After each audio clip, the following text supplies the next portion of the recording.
Ang mensahe para kay Haring Ahaz. Ikapitong kabanata. Noong si Ahaz na anak ni Jotam at apo ni Uzziah ang hari ng Huda, sinalakay ang Jerusalem. Sinalakay ito ni Haring Rezin ng Aram at ni Haring Peka ng Israel na anak ni Remalia. Pero hindi nila naagaw ang Jerusalem. Nang mabalitaan ng hari ng Huda na nagkampihan ng Aram at Israel, siya at ang mga mamamayan niya ay nanginig sa takot. Nanginig sila na parang punong niyayanig ng hangin. Sinabi ng Panginoon kay Isaias, "Isama mo ang anak mong si Shear-Jashub at salubungin ninyo si Ahaz sa dulo ng daluyan ng tubig na nasa itaas ng lugar na pinag-iimbakan ng tubig, malapit sa daan papunta sa pinaglalabahan. Ito ang sasabihin mo sa kanya, humanda ka, pumanatag ka at huwag matakot. Huwag kang kabahan, dahil sa tindi ng galit ni na Haring Rezin ng Aram at Haring Peka na anak ni Remalia. Ang dalawang ito'y parang mga tuod ng puno na umuusok, pero walang apoy. Nagplano sila ng masama laban sa iyo. Nagkasundo sila at sinabi, lusubin natin ang Huda at sakupin. Pagkatapos, paghati-hatian natin ang kanyang lupain, at gawing hari roon ang anak ni Tabil. Pero sinabi ng Panginoong Diyos na hindi mangyayari iyon, sapagkat ang Damascus ay kabisera lang ng Aram, at si Rezin ay sa Damascus lang naghahari, at ang Samaria ay kabisera lang ng Israel, at si Peka na anak ni Remalia ay sa Samaria rin lang naghahari. Tungkol naman sa Israel, mawawasak ito sa loob ng 65 taon, at hindi na ito matatawag na bansa. Kung hindi matatag ang pananalig nyo sa Diyos, tiyak na mapapahamak kayo." Muling nangusap ang Panginoon kay Ahaz, "Ako ang Panginoon na iyong Diyos.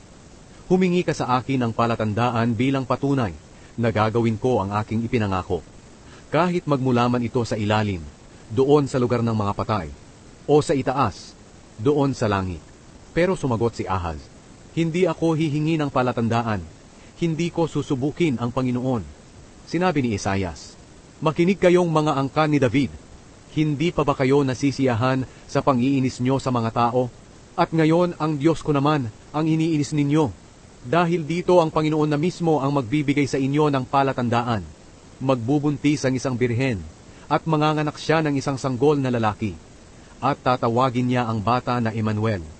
Bago siya magkaisip at makakain ng keso at pulot, ang lupain ng dalawang hari na kinatatakutan mo, Ahaz, ay mawawasak at pababayaan na lang. Pero darating ang araw na ikaw at ang mga mamamayan mo, pati na ang sambahayan mo, ay ipapalusob ng Panginoon sa hari ng Assyria.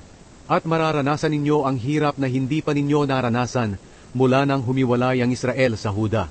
Sa araw na iyon, sisipulan ng Panginoon ang mga taga-Ehipto at Assyria. Darating ang mga taga-Ehipto na parang mga langaw mula sa malalayong ilog ng Ehipto. Darating din ang mga taga-Assyria na parang mga pukyutan, at ang mga ito ay maninirahan sa lahat ng dako, sa matatarik na lambak, sa mga kuweba ng mga bangin, sa mga halamang matitinik, at sa mga pastulan. Sa araw na iyon gagamitin ng Panginoon ang hari ng Assyria para lubusang wasakin ang inyong lupain. Magmimistula siyang isang barbero na galing sa kabila ng ilog ng Euphrates, na binayaran para ahitin ang inyong buhok, balahibo at balbas. Sa panahong iyon, ang maaalagaan lamang ng bawat tao ay tig-iisang dumalagang baka at 2 kambing na siyang pagkukunan nila ng gatas. Keso at pulot ang magiging pagkain ng lahat ng naiwan sa Huda.